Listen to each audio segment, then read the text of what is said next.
Greetings to everybody, Akatarisa, wherever you are. This is I, Kelvin Nyikadzino. Yes, telling our life stories deep down from the heart, true life events, so that we can put the link between the past, present, and future. Everybody, it's I, Kovo. Yes, I am back again in front of you via the device, yes, invented by the technologies of our era. Yes, I am about intergenerational things, but what is it that we're going to talk about? What is it that can be identified as intergenerational? Another question is, who are we going to be talking to? Is it the elders? Is it our peers, our fellow youth, or the young ones? Yes, in our circles, that's where we adapt, download, and carry the things that either lift us or destroy us. I might be wrong, but that's how I see it, and that's my thesis. Yes, indeed, we need to talk. With who? We have to rediscover mentorship. Even the mentee has the responsibility to choose the right person to mentor them. You must have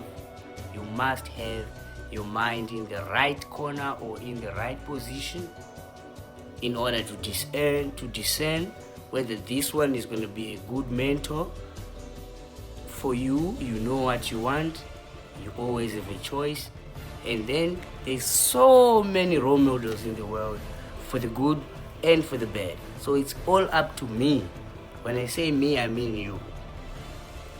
To look up from all the people in the world, it's up to me to choose who do I want to mimic, who do I want to be like, who do I want to be my mentor. To make things easy for us, most of us have a Christian background. Moses had a mentor. Elijah had a mentor. I can go on with the list. Even our contemporary and relevant public figures, they do have mentors. So indeed, we need to discern and be able to find the right, or the, what we can say, constructive mentors. And it is my responsibility as a mentee to choose what I want, look at my society and my environment, and see if I can be relevant and of positive contribution to my society. Yes, who do I talk to? I believe words of the elders are like a torchlight when we're walking in the dark. Yes, there's too much darkness in this life we live in. There's too much darkness in spaces we go in and spend our time in. We need the light from the elders. We need the light from the elders through their words, through their memories, and whatever they went through that they share with us, because we need the light. The light. We need the light. The light I'm talking about, it's a metaphor. When I say the light, automatically someone thinks of the bulb. When I talk of light, I'm talking of knowledge, wisdom, awakening, enlightenment. Yes, enlightenment. We need the light in order for us to have a vision. Yes, we need to see it. We need the light. When I say the light, we need information that contains wisdom, so that we can add to our knowledge and preserve it and archive it and be able to pass it on to the next generation. For example, in our lives these days, things are not as what everybody wishes to be. Yes, the elders have the answer. Some of them, they've been through droughts that were threatening the existence maybe of an entire tribe. Some have gone through the times of war. Some have gone through the times of pandemics. You see, so the information that is lying in their memories and lives that they've lived and how they managed to be still in this technological era, that information we can acquire it and harness it and see where we can pick up the good or the right or the fertilizer information that we can add to what we have and subtract and be able to create a place, a world, a mind that is conducive for growth. Just like the plants, the flora and fauna, they need the light. When we do photosynthesis, there is the need of light. We need the light. At Afrauthentic, home of art skills share and display, we respect and honor our forefathers and mothers as well as the elderly, for it is said that a youth without a connection with their elders is like a tree without roots in a windy forest. Trees of life. Words from the elders are like a torchlight, guide and a map in this journey of life, for they know and have seen what we did not witness but should probably learn from. They can convey our woes and worries to the Creator through their thoughts, laughter and memories we create with them. As they are pleased with the sugar you send home and that mealy meal so that they can consume, natured and be nourished, the universe is grateful. When they drink tea with milk and buttered bread, the universe bears witness and giveth what thine hands giveth away in love and compassion, in truth repelling in 1,000 folds. Acts of compassion to the elderly and empathy can reduce the black tax mentality as we honor our living libraries, legends, parents and elderly, for we are one in this journey of life. Deep from the little mine inside of Kelvin Nyikadzino. Life is a learning process and a journey that must be embarked on in truth, love and harmony, for if we practice the opposite of love, life would be a different story. Wisdom is stored in some of these living libraries, let us cherish and learn from them. One day we going to be old too. Thanks for reading and listening to the African Stories composed by the African Child. Our story continues. See you in the next video.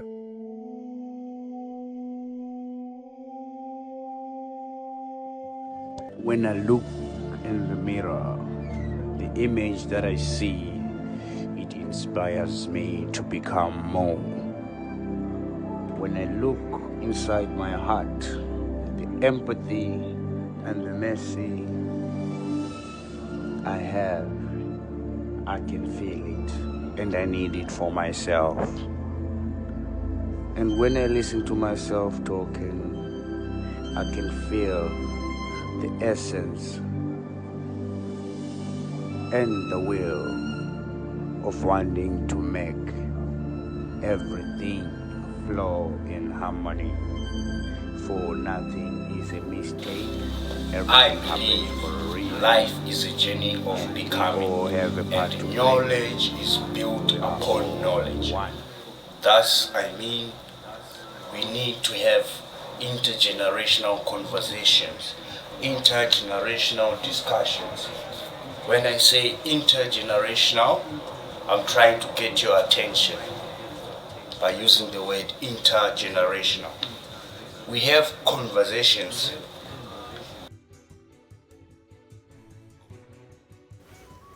I believe life is a journey of becoming, and knowledge is built upon knowledge. Thus, I mean, we need to have intergenerational conversations, intergenerational discussions. When I say intergenerational, I'm trying to get your attention by using the word intergenerational. We have conversations and discussions.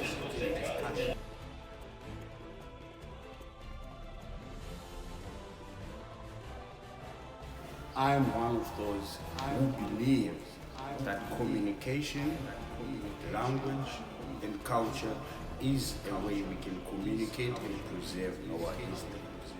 Yes, we need to have intergenerational discussions, intergenerational conversations. Why do I use the word intergenerational?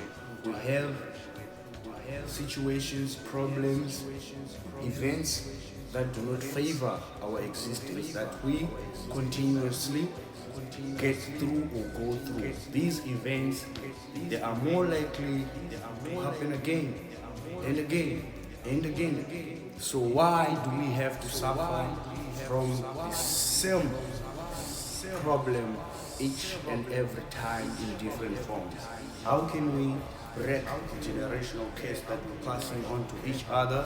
I'm also guilty of that, of each other. We must sit down, talk and conversate with the elders, those who have seen what we haven't seen, those who have heard what we haven't heard. We need to have intergenerational discussions, conversations, and interact and interact in spaces that enables us to grow. Because life is a journey of becoming, and culture is a way of cultivating and growing ideas that we believe collectively as a people can build us and put us somewhere else. We need to have intergenerational discussion. Yes, intergenerational conversations. Then we have to address the issues we face. The anger in me can only be soothed by a pen and a paper and just a flashback into the past. Indeed, there is pain in me that needs to be expressed. There is anger in me that needs to be expressed. But how can I express it without hurting the people around me? That is the big question. Let us have intergenerational conversations that we can pass on to the next generation, in the next ions or eons and eons. There will be still existence, but we need to share with our future generations and our present generation and our past generation. We need to share the goods, the rise, the falls, and what it is that we need as a people to grow and return to our source. Because I believe I was created by a living God whose form defies human imagination. I see his existence in trees. When I see trees, I see the magnificent structure and the artistry of art.